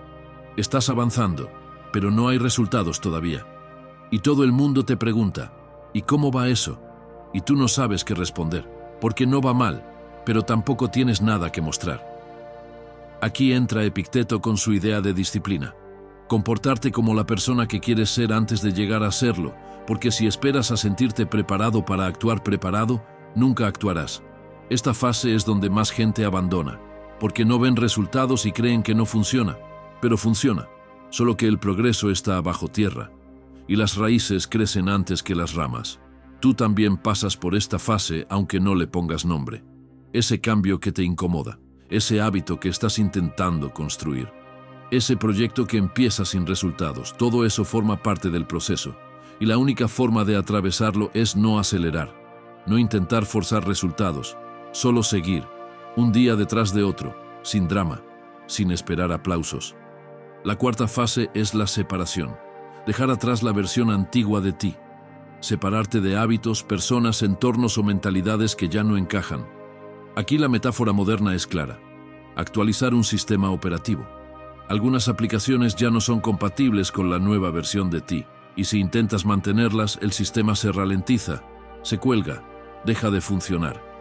Esta fase también duele, porque implica duelo, incluso cuando la decisión es correcta, incluso cuando sabes que es necesario, porque estás dejando ir partes de tu vida que alguna vez fueron importantes, relaciones que te acompañaron, entornos que te dieron seguridad, versiones de ti que cumplieron su función. Y aunque sepas que ya no encajan, soltarlas sigue doliendo. Marco Aurelio reflexionaba sobre cómo cada fase lo preparaba para la siguiente. Escribía sobre cómo lo que resiste hoy es lo que te fortalece para lo que viene, porque las fases no son lineales. A veces vuelves a la fractura, a veces vuelves al proceso, pero cada vez que atraviesas una fase, sales más fuerte, más claro, más preparado. Identifica en qué fase estás ahora mismo. Si estás en la primera, no pidas resultados todavía, solo necesitas creer. Si estás en la segunda, no te resistas a la fractura, déjala transformarte. Si estás en la tercera, no aceleres. Confía en el progreso invisible. Si estás en la cuarta, no te aferres. Suelta lo que ya no encaja. No intentes acelerar la fase 3. Esa es la trampa más común. Quieres ver resultados ya. Quieres validación ya. Pero el progreso invisible no se apura. Se respeta. Y cuando intentas forzarlo, solo te frustras, porque estás midiendo con las métricas equivocadas. Estás buscando frutos cuando deberías estar cuidando raíces. No interpretes la fase 2 como fracaso. La fractura no es señal de que algo va mal, es señal de que algo está cambiando. Y el cambio siempre duele. Pero ese dolor es información, no castigo. Te está diciendo qué partes de ti necesitan transformarse, qué creencias necesitan actualizarse, qué versiones de ti necesitan morir para que otras nazcan. Acepta que la fase 4 implica duelo, incluso cuando sabes que es lo correcto. Porque dejar ir no es fácil, nunca lo es, pero es necesario. Y honrar ese duelo, sentirlo, atravesarlo, es parte del proceso. No lo evites, no lo enmascares con ocupación o distracciones. Siéntelo, porque del otro lado de ese duelo está la persona que estás a punto de ser. Nadie llega a su destino sin atravesar estas 4 puertas. No es magia, es proceso. No es suerte, es disciplina. No es talento, es paciencia. Y cuando entiendes en qué fase estás, dejas de luchar contra el proceso. Dejas de preguntarte por qué es tan difícil. Porque sabes que es difícil porque estás creciendo. Y crecer siempre es incómodo. Siempre duele. Siempre te exige soltar versiones viejas de ti. Pero del otro lado está tu destino. Y vale cada fase. Vale cada fractura. Vale cada paso invisible. Si sabes en qué fase estás, sabes cómo avanzar. Lección 9. Quien no se rinde, llega. A veces piensas que la vida te está diciendo que no es para ti, cuando en realidad lo único que está ocurriendo es que todavía estás en la fase donde nada se mueve. Epicteto lo explicaba con mucha simpleza. Confundes el silencio con fracaso. Confundes la ausencia de resultados con ausencia de progreso. Y en ese malentendido te vas. Te alejas. Abandonas justo cuando estabas empezando a construir algo que aún no podía verse. Amigo mío, no te falta capacidad, te falta aguante. No te falta inteligencia, te falta continuidad. Lo digo con cariño, pero también con claridad, porque incluso Marco Aurelio, cansado, con el cuerpo dolorido y la cabeza llena de decisiones que podían cambiar el rumbo de un imperio, dejó escrito algo que parece hecho para ti y para mí. Lo que resiste, gana. Esa frase no es épica, es un recordatorio. El recordatorio de que la mayoría no falla porque no pueda, sino porque se rinde antes de descubrir de qué era capaz. Imagínate una escena. Eres tú. No hace falta inventar un personaje. Podrías estar en cualquier parte, sentado en tu escritorio, en un banco del parque, en una cafetería donde siempre vas a pensar o a escapar de pensar. Estás revisando tu vida, te das cuenta de que has empezado muchísimas cosas, cursos, hábitos, proyectos, rutinas, ideas, relaciones, cambios físicos, cambios laborales, y muchas de ellas jamás pasaron del primer mes. Algunas ni del primer fin de semana. No porque no funcionaran, sino porque tú no te quedaste lo suficiente para comprobarlo. Es duro admitirlo, pero es liberador. No es que fracasaste, te rendiste demasiado pronto. A veces la vida prueba precisamente eso, tu capacidad de quedarte incluso cuando la emoción desaparece. Epicteto lo decía de manera casi irónica. Lo que importa no es empezar, es mantenerse. A él no le impresionaba la gente que tenía arranques fuertes, sino la que tenía finales consistentes. Tú puedes tener un arranque mediocre y aún así lograr algo grande si sigues, pero puedes tener un comienzo brillante y no lograr nada si te vas a mitad del camino. Como decía Epicteto, el carácter se revela en lo que repetimos. Y lo que te voy a contar de Hugo lo demuestra de forma brutal. Hugo tenía 17 años cuando decidió que quería cocinar. No era uno de esos prodigios que desde niños deslumbran en la cocina. De hecho, su primera tortilla salió tan mal que su madre le dijo entre risas que quizás su destino era otro. Pero a él le pasó algo que suele ocurrir en los grandes comienzos. Sintió una especie de llamada silenciosa, una mezcla de curiosidad y terquedad. Quería cocinar, aunque no supiera cómo empezar. El problema era que vivía en un pueblo pequeño, donde la gastronomía profesional sonaba tan lejana como convertirse en astronauta. Aún así, cada tarde después del instituto, se encerraba en la cocina de su casa. No tenía mentor, no tenía recursos, no tenía técnica. Solo tenía hambre de aprender y un cuaderno donde apuntaba cada error como si fueran pistas. Un día quemaba la salsa, otro día destruía la masa, otro día la carne le quedaba dura como una piedra. Pero él seguía, porque había algo en él que no sabía rendirse. Con 18 años decidió hacer algo que a su familia le pareció una locura: enviar su solicitud a un restaurante con estrella Michelin. No tenía formación, no tenía experiencia, no tenía recomendaciones. Solo tenía un email escrito con más ilusión que credibilidad. Lo rechazaron al día siguiente, sin rodeos, sin explicación. Y eso, lejos de hundirlo, le produjo una reacción extraña. Vale, primer no, vamos a por el segundo. Y fue. Porque Hugo tenía esa mezcla rara de ingenuidad y valentía que hace que la gente insista en lugares donde otros ni siquiera se asomarían. La segunda vez llevó un pequeño dossier con fotos de sus platos. Fotos caseras con mala iluminación, pero hechas con orgullo. Lo rechazaron otra vez. Esta vez le dijeron que sus técnicas eran demasiado básicas, así que volvió a casa y pasó todo el verano viendo vídeos, replicando recetas imposibles, rompiendo cuchillos baratos, llorando de frustración cuando la masa no fermentaba. Ahí empezó a entender lo que Epicteto decía. Si algo te importa de verdad, no te rindes porque es difícil, sino que aceptas la dificultad como parte del camino. En otoño volvió a intentarlo. Tercer rechazo.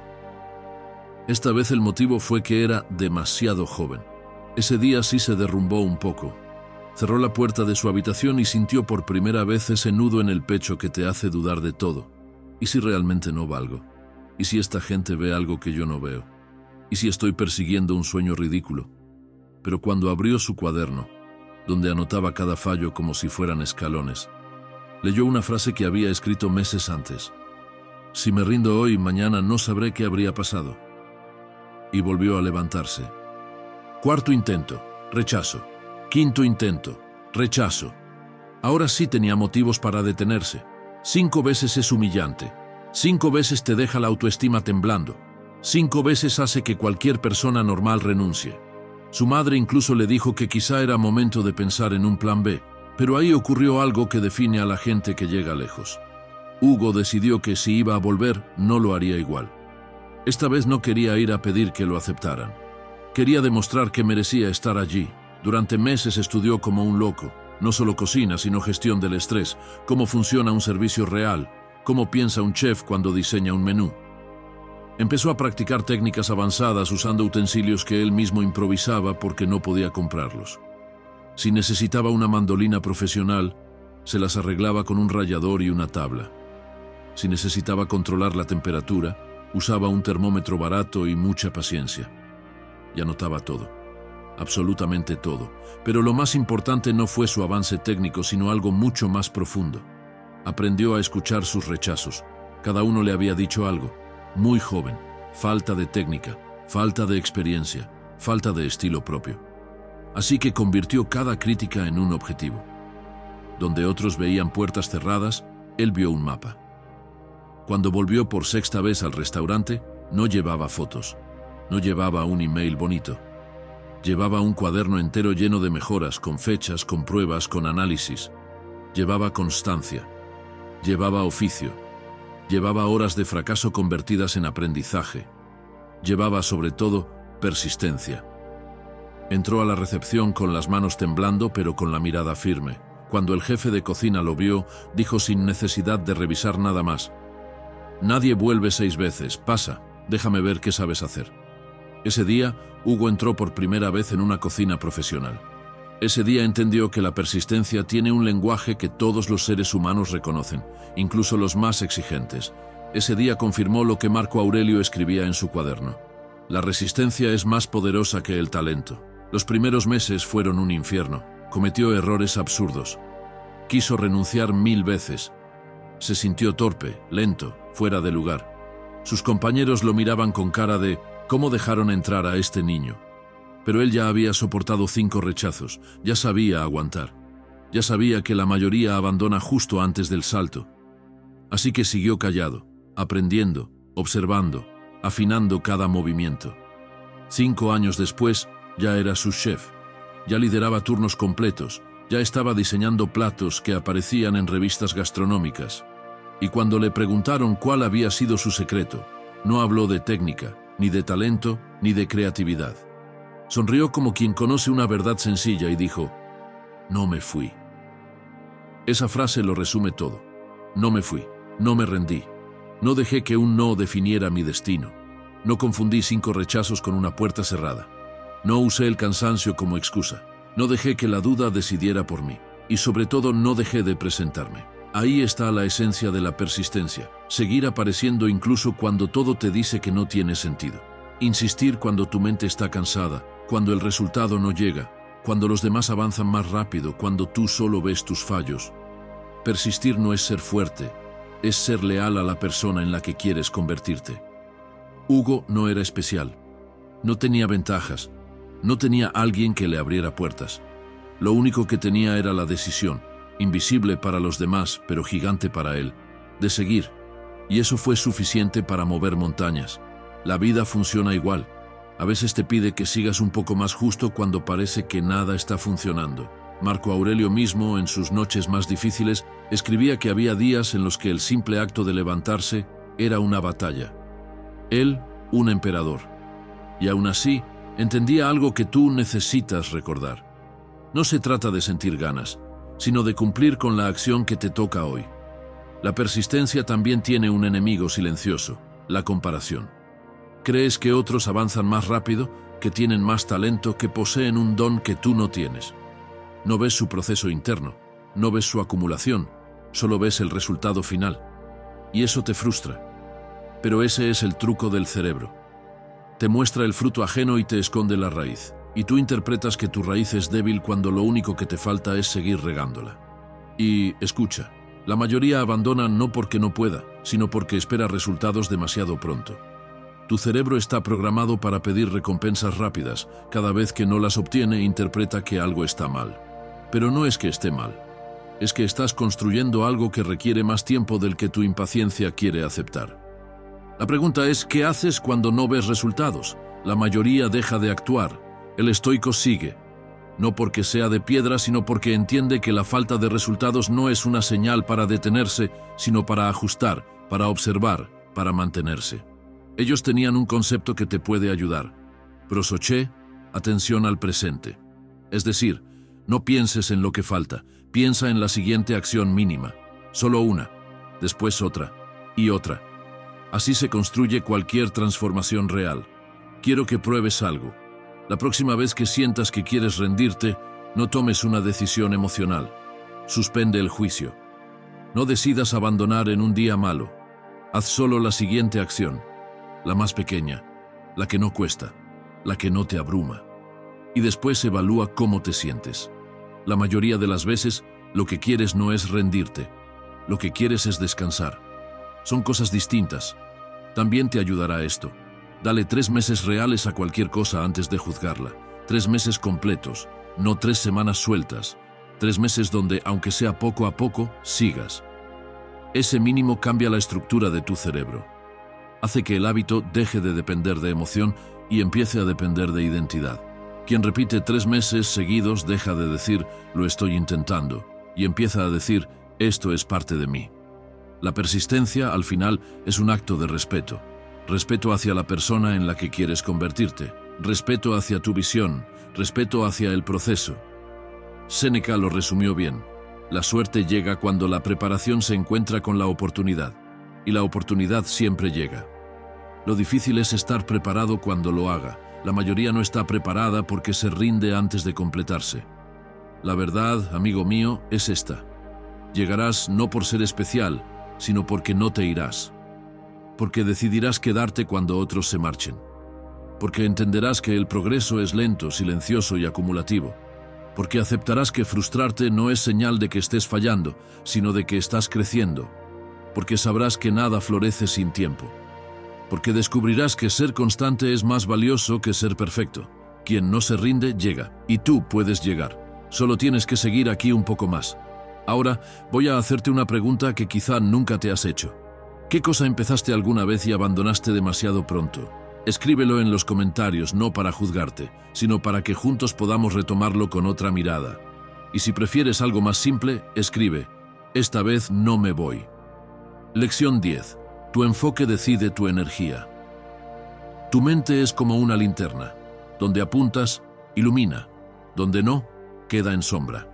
Y lo curioso es que casi todos van por la vida iluminando problemas pequeños y dejando en la oscuridad lo que realmente importa. Marco Aurelio lo veía claro. Tu energía va detrás de tu atención, no al revés. No es que tengas poca energía, es que la estás gastando en cosas que ni suman ni te representan. Seguro que te ha pasado. Un día te levantas con toda la energía del mundo, pero a media mañana ya estás drenado sin haber hecho nada importante. No es magia negra, es enfoque roto. Estás gastando tu energía en cosas que no importan, en notificaciones, en conversaciones vacías, en preocupaciones que no puedes controlar. Y cuando llega el momento de hacer lo que realmente vale la pena, ya no te queda nada. La energía sigue a la atención. Esa es la clave. Si pones tu atención en problemas, te llenas de problemas. Si pones tu atención en drama, te llenas de drama. Si pones tu atención en lo que no puedes controlar, te llenas de ansiedad. Pero si pones tu atención en lo esencial, en lo que sí depende de ti, en lo que te acerca a tu visión, tu energía se multiplica. Porque no la estás filtrando, la estás concentrando. Piensa en tu mente como un chorro de agua. Si el chorro se dispersa, salpica y pierde fuerza. Si lo concentras, corta incluso una piedra. Tu energía funciona igual. Concentración es poder. Dispersión es debilidad. Y tú vives disperso, saltando de una cosa a otra, dividiendo tu atención entre 1000 pantallas, intentando hacer todo a la vez. Y al final no haces nada bien. Y te preguntas por qué estás tan cansado si apenas hiciste algo. Mi amiga Marta aprendió esto de mala manera. Ella era arquitecta y sentía que vivía agotada. Trabajaba muchas horas, pero los proyectos no avanzaban. Se sentía vacía. Después de meses investigando su propia rutina, descubrió algo brutal. Perdía energía porque estaba constantemente dividiendo su enfoque. Respondía mensajes mientras diseñaba. Revisaba notificaciones en medio de una conversación. Saltaba entre proyectos sin terminar ninguno. Su mente nunca estaba en un solo sitio. Y eso la drenaba. Cuando empezó a trabajar por bloques, su energía se multiplicó. No fue magia, fue enfoque. Cuanto más dispersas tu enfoque, más agotado te sientes. Eso es neurociencia pura. Cada vez que cambias de tarea, pierdes energía mental. Se llama costo de cambio cognitivo. Y ese costo se acumula. Cambias de pestaña, pierdes energía. Miras el móvil, pierdes energía. Saltas a otra conversación, pierdes energía. Y al final del día, aunque no hiciste nada físico, estás destrozado. Porque tu mente estuvo corriendo una maratón invisible. Séneca la hubiera observado desde su escritorio, viendo cómo la mente se debilita cuando persigue todo lo que le llama. Y decía algo muy simple: si todo te importa, nada te importa. Porque cuando intentas enfocarte en todo, no te enfocas en nada. Tu atención se fragmenta, y con ella, tu energía, y con ella, tu capacidad de construir algo sólido. Revisa tu último día. ¿A qué dedicaste tus mejores horas? No a lo que más te importa, sino a lo que más ruido hizo. A lo urgente, no a lo importante. Y eso es una trampa, porque lo urgente siempre va a estar ahí. Siempre va a haber un mensaje que responder. Siempre va a haber una notificación que revisar. Siempre va a haber algo que reclame tu atención. Pero si vives respondiendo a lo urgente, nunca construyes lo importante. Un atleta olímpico contó una vez que lo hacía avanzar no era su fuerza, sino su capacidad de ignorar todo lo que no tuviera que ver con su entrenamiento. Mi energía sigue a mi mirada, dijo. Epicteto habría aplaudido, porque eso es exactamente lo que enseñaban los estoicos. Elegir dónde poner la mente, no dejar que el mundo la dirija, no reaccionar a cada estímulo, decidir, elegir, proteger tu atención como si fuera lo más valioso que tienes, porque lo es. El enfoque no es rigidez, es dirección. No se trata de obsesionarte con una cosa y olvidar el resto de tu vida. Se trata de saber qué merece tu mejor energía y dársela. Se trata de no desperdiciar tu claridad mental en cosas que no te acercan a nada, porque tu energía mental es limitada, y cada vez que la gastas en lo trivial, estás robándosela a lo esencial. Mira tu móvil. ¿Cuántas veces lo abriste sin intención, sin motivo, por reflejo? Y cada vez que lo abriste, perdiste un poco de enfoque. Rompiste el hilo de lo que estabas haciendo, y volver a cogerlo cuesta. Cuesta más de lo que crees, porque tu mente necesita tiempo para sumergirse en algo profundo, y cada interrupción la saca a la superficie, y vuelve a empezar, y nunca llegas al fondo. Hilary Hahn, una violinista reconocida, practica con enfoque absoluto. Sesiones de 60 minutos sin interrupciones, sin multitarea, sin distracciones. No se trata de arte, se trata de enfoque aplicado como disciplina mental, porque ella sabe que su mejor trabajo no sale de practicar muchas horas, sale de practicar con toda su atención. Y eso es lo que tú necesitas, no más tiempo, más atención. Cada mañana elige 3 cosas que sí merecen tu energía, no 12, 3, y dale a esas 3 cosas tu mejor versión, no lo que sobre después de atender 1000 urgencias, tu mejor momento, tu mejor claridad, tu mejor enfoque. Porque si le das tu mejor energía a lo que no importa, no te quedará nada para lo que sí importa. Pon un temporizador de 15 minutos, no cambies de tarea, solo 15. Verás cómo tu energía empieza a ordenarse, porque estás entrenando el músculo del enfoque, y como todo músculo, se fortalece con la práctica. Al principio cuesta, al principio tu mente se revela, quiere saltar, quiere escapar, pero si resistes, si te mantienes ahí, el músculo crece, y cada vez te cuesta menos. No abras conversaciones que no puedas continuar. No prometas cosas que no vas a cumplir. Cada microcompromiso mal gestionado consume energía mental, porque tu cerebro lo guarda en segundo plano. Lo dejo pendiente, y esos pendientes se acumulan, y pesan, y drenan. Aunque no los veas, aunque no los sientas, están ahí, consumiendo tu energía en silencio. Los estoicos enseñaban a elegir dónde poner la mente porque sabían que el desgaste emocional viene de mirar lo equivocado, de enfocarte en lo que no puedes controlar, de preocuparte por opiniones ajenas, de perseguir validación externa. Todo eso consume energía brutal y no te da nada a cambio, solo ansiedad, solo vacío, solo cansancio. Tu energía no se pierde, se escapa por donde miras. Y si miras problemas, se escapa hacia los problemas. Si miras drama, se escapa hacia el drama. Si miras lo esencial, se concentra en lo esencial. Y ahí es donde se vuelve poderosa. Cuando tu enfoque se ordena, tu vida también. Porque dejas de reaccionar y empiezas a construir. Dejas de dispersarte y empiezas a avanzar. Y eso no es magia, es disciplina, es decisión, es proteger tu atención como si de ella dependiera tu destino. Porque depende. Lección 11. Tu mente se fortalece donde miras. ¿Has notado que cuando te obsesionas con un problema, ese problema parece multiplicarse? Eso no es magia oscura, es atención mal dirigida. Los estoicos comprendían esto siglos antes de que la psicología lo explicara. Tu mente fortalece lo que mira con insistencia.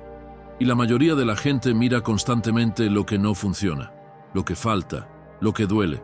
Y después se pregunta por qué su vida parece un campo de batalla. Tu mente no es neutra, crece hacia donde apuntas tu mirada.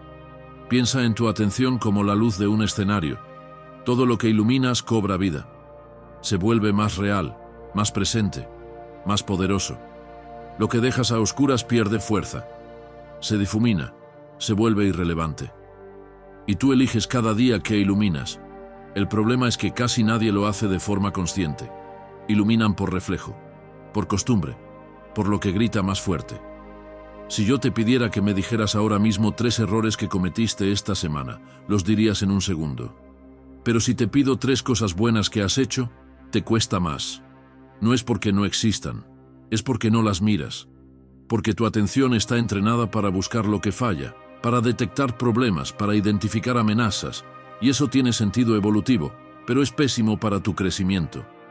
Marco Aurelio lo decía de forma brutal: la calidad de tu vida depende de la calidad de tus pensamientos, y la calidad de tus pensamientos depende de dónde pones tu atención.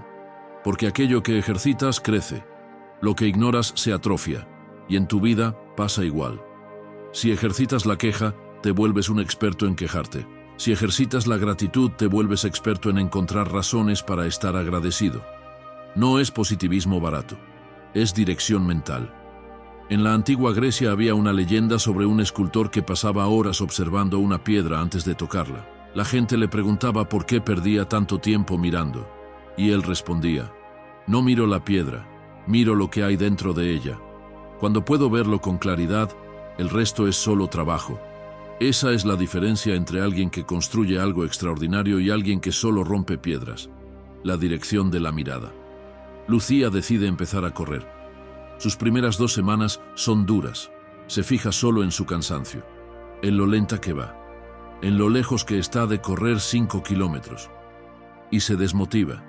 Cada día es una batalla, hasta que una amiga le dice: mira lo que sí está creciendo, no lo que todavía no. Y Lucía empieza a registrar micro mejoras. 1 minuto más, 30 segundos más, un día sin excusas. Su motivación despega. No porque cambie su capacidad, sino porque cambia su foco, y con el foco cambia su energía, y con la energía cambia su resultado. Esto no es autoengaño, es neuroplasticidad. Tu cerebro entrena conexiones según dónde enfocas. Si enfocas en problemas, tu cerebro se vuelve experto en encontrar problemas. Si enfocas en soluciones, tu cerebro se vuelve experto en encontrar soluciones. No es magia, es biología. Es así como funciona tu mente. Y la mayoría de la gente lo usa en su contra. Epicteto observaba a sus alumnos. Unos se centraban en sus defectos, otros en su progreso. Y él les decía algo simple: el que mira lo peor de sí mismo se queda pequeño. El que mira lo mejor, crece. Porque no se trata de negar tus errores. Se trata de no construir tu identidad alrededor de ellos. Se trata de reconocerlos, corregirlos y después mover la mirada hacia lo que estás construyendo. Atención es nutrición. Lo que alimentas crece. Y si alimentas tu inseguridad con atención constante, tu inseguridad crece. Si alimentas tu miedo con atención constante, tu miedo crece. Si alimentas tu progreso con atención constante, tu progreso crece. Es tan simple y tan brutal como eso. Y tú decides qué alimentas cada día con tu mirada. Séneca advertía sobre la comparación. Decía que genera pobreza mental, porque cuando comparas, pones tu atención en lo que otros tienen y tú no. Y esa atención alimenta la sensación de carencia, aunque tengas mucho, aunque estés avanzando, aunque estés bien. La comparación te vacía porque dirige tu mirada hacia afuera, y todo lo que está afuera escapa de tu control. Y cuando tu atención está en lo que no controlas, pierdes poder. Hay un sesgo cognitivo brutal que se llama sesgo de confirmación. Tu mente busca pruebas de lo que ya cree. Si crees que no puedes, tu mente busca pruebas de que no puedes. Si crees que puedes, tu mente busca pruebas de que puedes. Y encuentra lo que busca. Siempre. Porque la evidencia está ahí. En ambos lados. Pero tu atención solo ilumina una. Y esa se vuelve tu realidad. Cambia la pregunta diaria de qué salió mal a qué fortalecí hoy. Esa pregunta reorienta tu mirada. Te obliga a buscar evidencia de crecimiento. Y cuando buscas evidencia de crecimiento, la encuentras. Y cuando la encuentras, tu identidad cambia. Porque empiezas a verte como alguien que crece. no como alguien que falla. Y esa diferencia lo cambia todo. Identifica los momentos en los que tu atención se va hacia narrativas negativas automáticas. Esos momentos en los que tu mente empieza a contarte historias sobre por qué no puedes, por qué no funcionará, por qué no eres suficiente. Interrumpe esa narrativa, no con positivismo forzado, con preguntas. ¿Es esto cierto? ¿Es esto útil? ¿Es esto lo que quiero fortalecer? Porque cada vez que le das atención lo fortaleces. Elige conscientemente un punto de enfoque semanal. Disciplina, calma, constancia, valentía, algo que te recuerde hacia dónde mirar. Y durante esa semana, cada vez que tu atención divague, tráela de vuelta a ese punto. No como obligación, como entrenamiento. Estás entrenando el músculo de la atención dirigida. Y como todo músculo, se fortalece con la práctica. Vas por la calle y ves basura, ves problemas, ves caos. Pero también hay árboles, también hay cielo, también hay gente construyendo cosas. Y lo que ves depende de dónde miras. No se trata de negar la basura. Se trata de no convertirla en tu realidad completa. Porque si solo miras la basura, tu vida se vuelve basura. No porque no haya nada más, sino porque dejaste todo lo demás a oscuras. Estás en el gimnasio. Hay gente levantando pesas, otros corriendo, otros empezando su rutina. Y de repente te das cuenta de algo extraño. Todos saben exactamente qué músculo están entrenando, excepto tú con tu mente. Marco Aurelio lo sabía bien. Aquello que ejercitas crece, lo que ignoras se atrofia. Y en tu vida pasa igual. ¿Qué músculo mental estás entrenando cada día? ¿El de la queja o el del progreso? ¿El del miedo o el de la acción? ¿El de la comparación o el de la construcción? Tu mente no se fortalece por accidente, sino por repetición. Y la repetición empieza con la mirada, con decidir conscientemente qué merece tu atención y qué no, con proteger tu enfoque como si fuera lo más valioso que tienes, porque lo es, amigo mío. Tu atención es el recurso más escaso que tienes y la mayoría lo regala, lo tira, lo dispersa y después se pregunta por qué se siente débil, por qué se siente perdido, por qué se siente vacío. Mira mejor, crece mejor. Lección 12. Solo alcanzas lo que sostienes con la mirada. Ponte en esta situación. Vas conduciendo. Primer semáforo. Segundo. Tercero. Miras un punto lejano en la carretera para no marearte. Lo mismo ocurre en la vida. Si no mantienes un punto fijo, todo te tambalea, y la mayoría de la gente vive mareada, no porque el camino sea imposible, sino porque su mirada salta de un lado a otro. Hoy quieren esto, mañana aquello, la semana que viene otra cosa, y nunca llegan a ningún sitio porque nunca sostienen la mirada el tiempo suficiente. Hay algo que deseas desde hace tiempo. Lo sé. Tú también lo sabes. Pero no lo alcanzas porque miras hacia él, y luego miras todo lo que te falta para llegar. Y así el foco se rompe. Porque no estás mirando el destino, estás mirando la distancia. Y la distancia siempre es grande cuando empiezas. Siempre da vértigo. Siempre parece imposible, pero no lo es. Solo es largo. Y lo largo se atraviesa con mirada sostenida. Los estoicos lo sabían bien.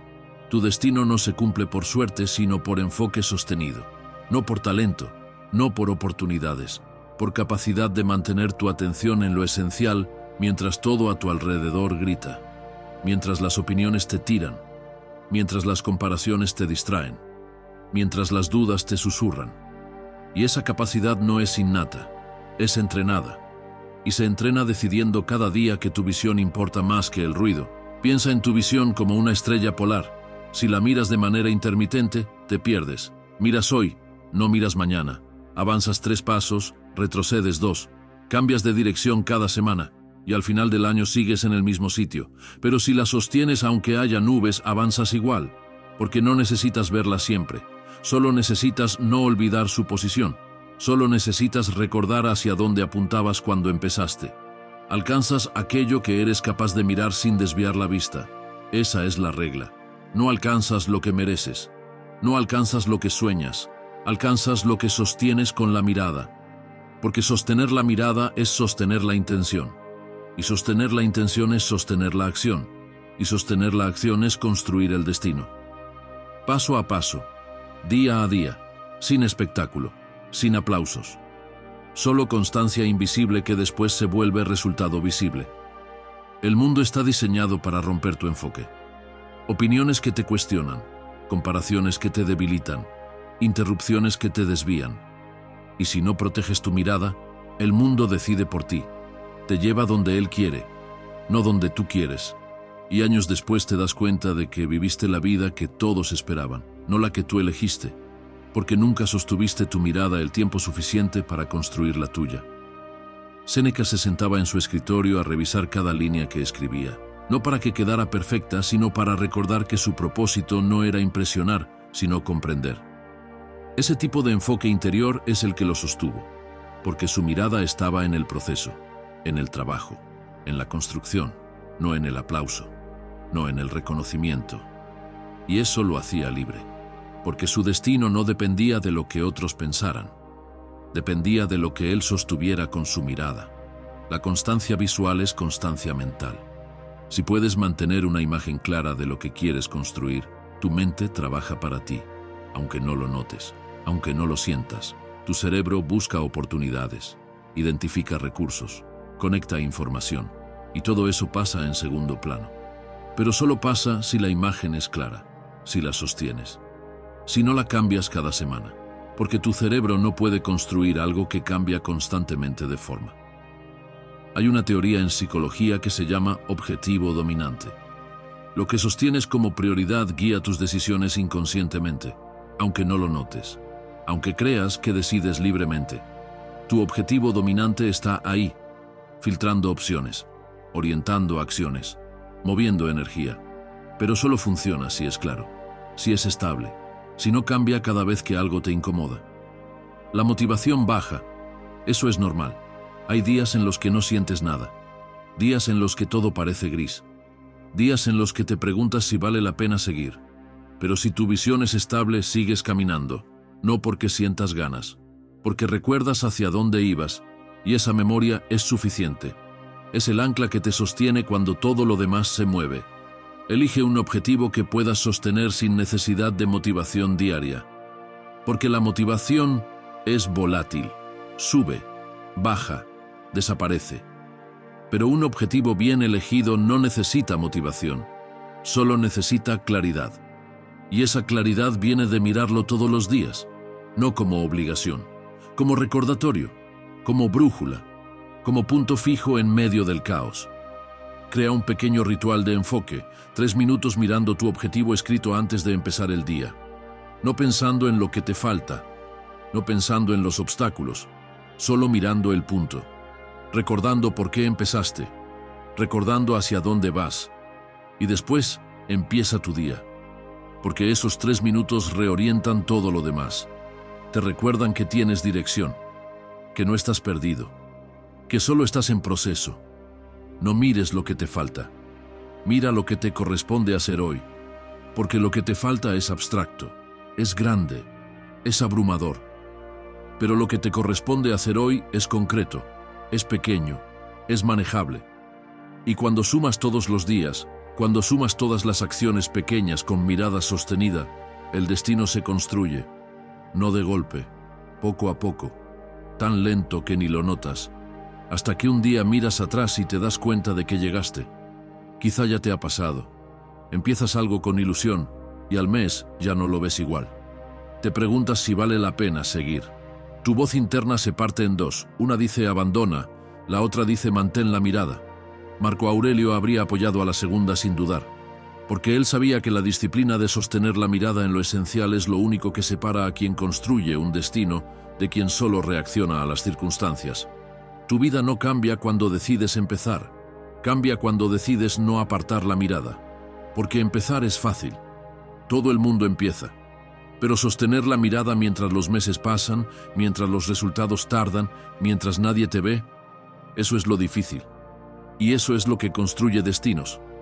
Si puedes sostener tu mirada, puedes sostener tu vida. El destino no es para quien corre más rápido, sino para quien mira más lejos y no aparta la vista. Amigo mío, no existen atajos hacia tu destino. Lo construyes tú, lo decides tú, lo sostienes tú. Ninguna meta se alcanza por accidente, ningún sueño crece sin dirección. y ninguna vida cambia sin alguien que se atreva a mirarse de frente y decirse: voy a seguir adelante aunque a veces duela, aunque a veces cueste, aunque a veces dude. Has visto que el enfoque no es una habilidad misteriosa, sino una elección diaria.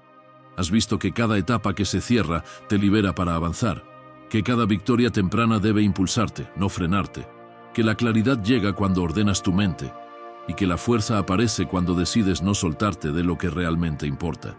Y sobre todo, has visto que tu destino no se construye soñándolo, sino sosteniéndolo con atención, disciplina y paciencia. Si has llegado hasta aquí, escribe en los comentarios: hoy elijo mi destino. Eso me dirá que formas parte de esta comunidad que no se rinde. Suscríbete y activa la campanita para que caminemos juntos en este viaje de sabiduría. En la pantalla tienes más vídeos preparados para ti, porque cada paso cuenta. Haz clic y sigamos aprendiendo juntos.